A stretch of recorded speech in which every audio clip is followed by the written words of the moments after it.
देश विदेशामध्ये 5-6 देशांमध्ये आम्ही त्या ठिकाणी भरपूर कार्य केलं, सत्संग केले, भजनं केले. तिकडेही आम्ही पेशंट बघितलेत फ्री ऑफ कॉस्ट, कुणाची काही हे न घेता फी.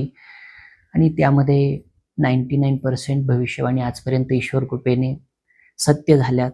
आणि फक्त त्यामध्ये कधी-कधी अनेक गोष्टींचा धोकाही असतो, की जी गोष्ट उद्या घडणार आहेत आणि ती व्यक्तिशः जर कुणाची आपण भविष्यवाणी केली, तर त्याची खुन्नस सुद्धा आपल्यावर येते, याचं भान ठेवून करावं लागतं, अन्यथा ते जीवावर सुद्धा बेततं. असेही मात्र काही कटू अनुभव आलेत. बापूजी, राज्यातील सर्वात मोठा व सर्वात शांत पेशंट दरबार म्हणून आपल्या दरबाराची ओळख आहे. त्याबद्दल काय सांगाल प्रेक्षकांना?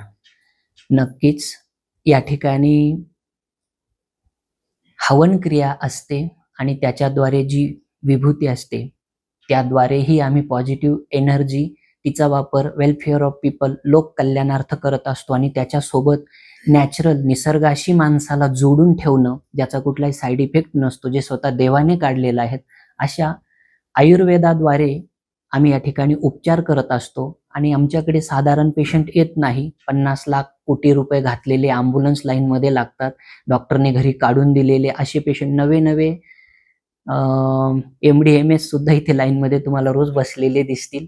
असा दिवस नाही की स्वतः डॉक्टर आले नाहीत, कारण उपचार खूप चांगल्या पद्धतीचे आहेत. आणि एवढी गर्दी असून कुठल्याही पोलिसांची, कुणाची सिक्युरिटीची गरज कधी पडत नाही. खूप शांततेत, बिना वशिल्याचं आणि योग्य पद्धतीने इथे चिकित्सा चालते आणि अनुभवही खूप छान येतात. बापूजी, धार्मिक कथा आणि आधुनिक जीवनशैली यामध्ये समतोल कसा साधावा, काय सांगाल? बरोबर आहे, छान प्रश्न आहेत. खूप आपण सायन्सवादी बनलं तर आपल्या जुन्या रूढी, परंपरा, प्रथा, संस्कार, संस्कृती याच्यापासून आपण दूर जातो आणि पर्यायाने मनुष्य आय एम समथिंग, मी कुणीतरी आहे, फक्त या इगोने, अहंकाराने माणूस भटकण्याची शक्यता असते. मग जसं आपल्या 2 दातांच्या मध्ये जीभ निवास करते, तिला वरूनही तडा लागण्याची शक्यता आणि खालूनही तडा लागण्याची शक्यता आहे, पण दोन्हींच्या मध्ये जीभ हमेशा नेहमी समतोल राखण्याचा प्रयत्न करते. असं आपण आपल्या चांगल्या सांस्कृतिक प्रथाही सांभाळल्या पाहिजे, ज्यामध्ये कुठल्या अंधश्रद्धा नाहीये. आणि नवीन जीवनशैली, जिच्यामुळे आपलं आणि दुसऱ्याचं भलं होईल, दोघांचंही भलं होईल आणि प्रेम संबंध प्रस्थापित होईल, अशा गोष्टी आपण अवश्य मानल्या पाहिजे, केल्याच पाहिजे. बापूजी, देश आणि जगाच्या भविष्य संदर्भात आपली काय भाकिते आहेत, काय सांगाल?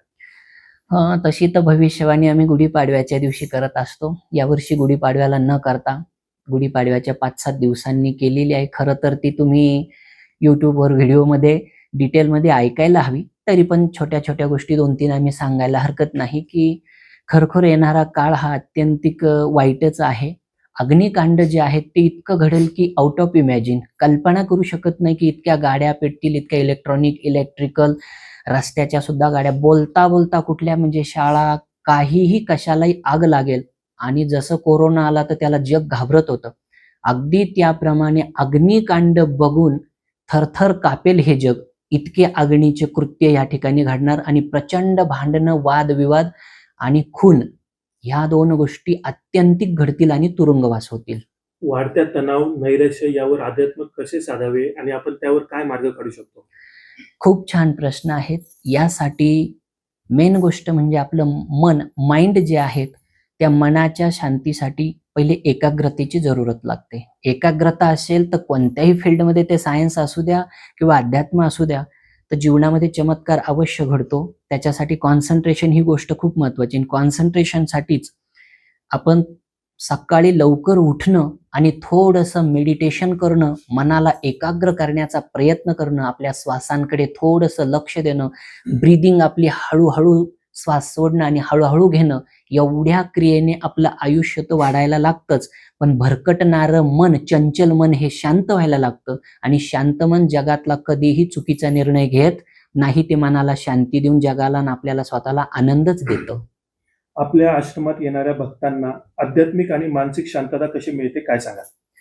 या ठिकाणी येतात ते मानसिक त्रस्त असणारेही येतात आणि चक्क एड्स, कॅन्सर, लिव्हर खराब, फुफ्फुस गेलेलं, करोडो रुपये घातलेले आणि घरी काढून दिलेले, चक्क त्यांना डेट दिलेली असते डॉक्टरांनी, त्यामुळे अजूनच स्ट्रेसमध्ये असतात की जावं आपण घरी, 30 दिवस आपले उरले, 15 दिवस आपले उरले. असे लोक या ठिकाणी येतात. तर पहिलं तर आम्ही त्यांना आमची जशी विल पॉवर अत्यंत स्ट्रॉंग आहेत असं त्यांची विल पॉवर पहिले तर आम्ही वाढवण्याचा प्रयत्न करतो.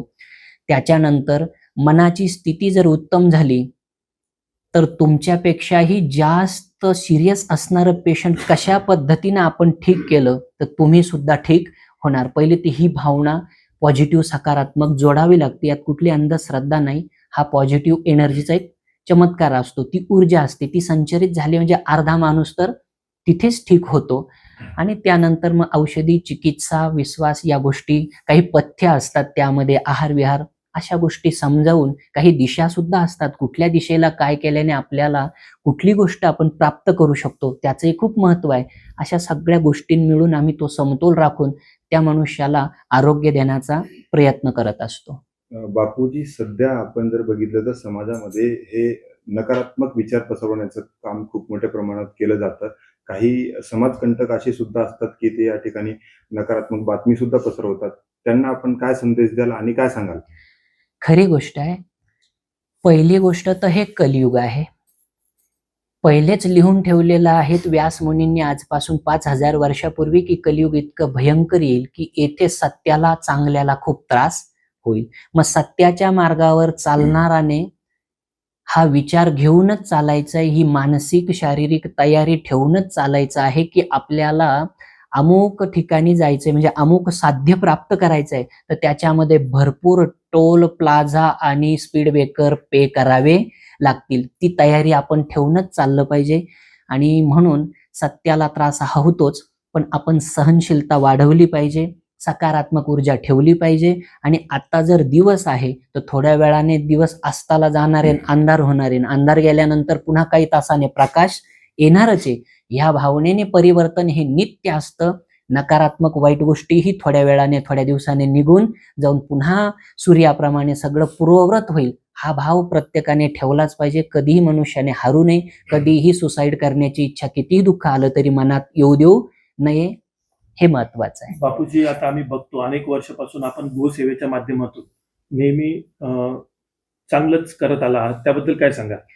बरोबर आहे. सनातन वैदिक धर्माचा विचार केला तर गायीसारखं महत्व कशातच नाही. भगवंताने नेहमी अवतार घेतले. आध्यात्मिक दृष्टीनं विचार केला तर त्या भगवंताने सुद्धा कृष्णाने देखील गायी पाळल्या. गायीसाठी भगवंत वयाच्या 4थ्या वर्षी वनामध्ये भगवंत गायी घेऊन गेले. ते याच्याचसाठी की जसं संत म्हणतात आधी केले मग सांगितले. संत तुकाराम महाराज की ह्या जीवनामध्ये काहीतरी विशिष्ट आपल्याला आदर्श प्रस्थापित करायचा असेल तर त्यासाठी सगळ्यात पहिलं आपलं आचरण चांगलं असावं लागतं. आणि ते बघून त्या पावलावर पावलं ठेवून बरोबर लोक चालू लागतात. म्हणून तर कृष्णाने सांगण्याच्या आधी पहिले गायीची सेवा करून दाखवली आणि नंतर ती गोसेवा चालू झाली. ज्यामुळे खूप पॉझिटिव्ह एनर्जी निर्माण होते. आणि तिच्या आजकाल गोमूत्राला लोक नाव ठेवतात, दुधाला नाव ठेवतील. पण एका वाक्यात सांगायचं झालं तर सर्चिंग करायला हवं. 2004 साली अमेरिकेने सुद्धा आपल्या देशी गावरान गायीच्या गोमूत्रावर चक्क आजारांसाठी 4 पेटेंट घेतलेले आहेत. एवढ्या गोष्टी महत्वाच्या आहेत गायीच्या बाबतीत. बापूजी, आपल्या आश्रमात आल्यानंतर आपल्या भक्तांना आनंदीमय जीवन जगण्यासाठी आपण काय संदेश द्याल? आनंद हा मनामुळे मिळत असतो आणि सुख हे पैशानं मिळत असतं. कारण सुख हे शरीराला मिळतं आणि सुख हे शरीराला मिळतं तर ते वस्तूनं मिळतं आणि वस्तूसाठी काय लागतो? पैसा. म्हणून म्हणतात पैसा सुख देऊ शकतं पण आनंद देत नाही. म्हणून तर अनेक श्रीमंत लोक पैशावाले दुःखी असतात. त्यासाठी आपलं मन आनंदी ठेवण्यासाठी मनच आनंद देऊ शकतं. मग ते आपण निसर्गाकडे वळवलं पाहिजे. आपण त्यासाठी वृक्ष लावले पाहिजे. तो लावलेला वृक्ष आपल्याला आनंद देतो की मी कधीतरी तुला लावलं होतं, तू माझं संगोपन केलं. आणि त्या वृक्षात साधुता असते. तो वृक्ष आपल्याला शिकवत असतो मी कधी जातीभेद करत नाही, मी कधी धर्मभेद करत नाही, मी कधी वर्णभेद करत नाही. कुणीही माझ्याकडे फळ तोडण्यासाठी आला तर मी प्रत्येकाला देतो. ही खरी साधुता असते. ही साधू जीवन असतं. ही प्रेरणा निसर्गातून आपल्याकडे येत असते. दुसऱ्याला पाणी देणे, पाणपोई निर्माण करणे, परोपकार करणे, सेवा करणे, ह्या ज्या गोष्टी जुन्या नॅचरल ह्याच्याशी आपण जितकं जोडलेलं राहू त्याच्यासाठी सगळ्यात पहिले आपले जे आईबाप असतात. आई साक्षात चंद्र आहे. बाप साक्षात सूर्य आहे. हे कुंडली तुम्ही मानत असणार तर अकॉर्डिंग टू युअर ॲस्ट्रॉलॉजी, आपल्या कुंडली ज्योतिषशास्त्रानुसार सुद्धा आपण आईला खुश केलं तर चंद्र आपोआप चांगले फळ द्यायला लागतो. आपण बापाला खुश केलं, पित्याला खुश केलं, त्यांच्या आज्ञेत राहिलो तर सूर्य आपोआप आपल्याला मान, सन्मान, यश, कीर्ती आणि आरोग्य द्यायला लागतो. कारण प्रत्येक ग्रहाकडे त्याचे त्याचे कारक तत्व ठरलेले आहेत. अशा दृष्टीने आपण सगळ्यांना आनंदित दुसऱ्याला ठेवलं तर प्रकृती त्याचं बरोबर आपल्याला आनंद पुन्हा रिटर्न देत असते. बापूजी, आपण आपल्या आश्रमाच्या माध्यमातून आजपर्यंत कित्येक वर्ष सेवा करत आले आहात आणि या ठिकाणी बरेच आपण भक्तांना ते मार्ग सुद्धा दाखवलेले आहात. त्याबद्दल काय आपला अनुभव आहे आणि काय सांगाल? खूप छान प्रश्न आहेत. सद्गुरू जनार्दन स्वामींनी, गुरूंनी जे पहिलं मंदिर नांदगाव तालुक्यामध्ये पिनाकेश्वर महादेव ज्या ठिकाणी आहेत त्या ठिकाणी आम्ही साधना केली. आमच्या जीवनाचा मार्ग साधनेच्या दृष्टीने तिथून सुरू झाला 2002 पासनं. तर त्या क्षणापासूनच आम्ही जगाला मार्गदर्शनही करतोय. आमच्याकडे जे काय असेल त्याला डिस्ट्रीब्यूट करण्याचाही प्रयत्न करतोय. आणि अलीकडे औषधी जरी आम्ही उशिरा निर्माण केली, परंतु तुमच्या घरीच तुम्ही घरातल्या घरात काय औषधीचा वापर करून कोणता आजार घरीच तुम्ही ठीक करू शकता, ही सेवा आम्ही 2002 पासूनच चालू केलेली आहे, जिला आज 24-25 वर्ष पूर्ण होत आलेले आहेत. आणि खूप चांगला आनंद आहे. असे माणसं दुःखी आपल्याकडे येतात, शरीराचेच नाही, की आमच्यावर कर्ज आहे किंवा अशी घटना घडली, आम्ही आता सुसाईड करणार, आत्महत्या करणार, असे माणसं इथून जाताना त्यांना आम्ही मार्गदर्शन दिल्यानंतर हसून गेलेले आहेत. आणि जे आज आम्हाला हात जोडून धन्यवाद करतात, हा खूप मोठा आनंद आमच्या हृदयात आहे. असे कार्य तर खूप साध्य झाले की दुसऱ्याच्या कामी आम्ही नक्कीच पडलेलो आहेत. बापूजी, जाता जाता आपण आपल्या समाजाला आणि समाजावर प्रेम करणाऱ्या लोकांना काय संदेश द्याल? आजच्या काळामध्ये हा प्रश्न सगळ्यात श्रेष्ठ आहे आणि हेच मार्गदर्शन सगळ्यांनी हृदयात उतरवलं पाहिजे. ते खूप जरुरीचं आहे. सध्या जातीभेद हा प्रश्न खूप मोठा आहे आणि त्यामुळे अध्यात्मात मन लागत नाही लोकांचं, किंवा माझा अध्यात्म वेगळा, तुझाही अध्यात्म वेगळा, हा मोठा प्रश्न निर्माण झालाय. तर आमचं समाजाला सगळ्यात पहिलं सांगणं हे आहे की जाती आपण नंतर बघाव्या, वर्ण सुद्धा आपण नंतर बघावे. आपल्यामध्ये आत्मा आहे, चैतन्य आहेत. जसं आता तुमचे कॅमेरे, टीव्ही, मोबाईल ह्या गोष्टी चाललेल्या आहेत, वरती फॅन चाललेला आहे, लाईट चाललेली आहे, तिथं पॉवर देत आहे. हे उपकरण, इक्विपमेंट वेगवेगळे, पण याला संचलित करणारी ऊर्जा मात्र, पॉवर एक आहे. असे आपण अनंत आहोत, वेगवेगळ्या जाती, धर्म, खूप काही, परंतु त्याच्यामध्ये बसलेला आत्मा, परमात्मा मात्र एक आहे. मग त्या एककडे लक्ष ठेवून आपण शांततेनं जीवन जगावं, कारण आपण शांत राहिलं तरच दुसऱ्यालाही शांती मिळते. या भावनेनं आपण चाललं पाहिजे. सगळ्यात पहिलं आम्हाला तर नक्की वाटतं की जातीभेद भडकवणं, त्याच्यातनंच सगळ्यात मोठी अशांती निर्माण होताना सध्या दिसते.